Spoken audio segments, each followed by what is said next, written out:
What a beautiful thought I am thinking concerning a great speckled bird. Remember, her name is recorded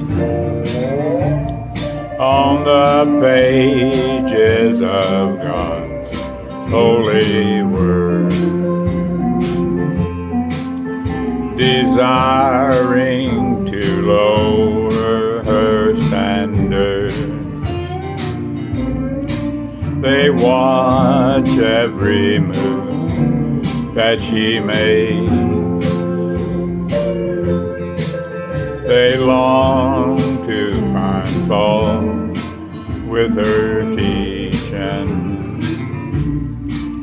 but really they find no mistake.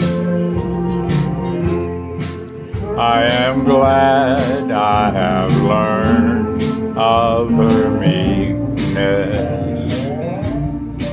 I am proud that my name is in her book, for I want to be one, never fearing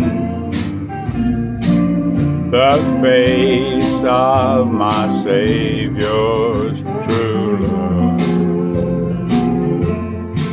When he cometh descending from heaven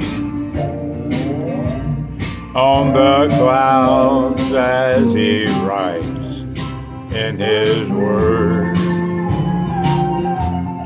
I'll be joyfully carried to meet him on the wings of that great speckled bird.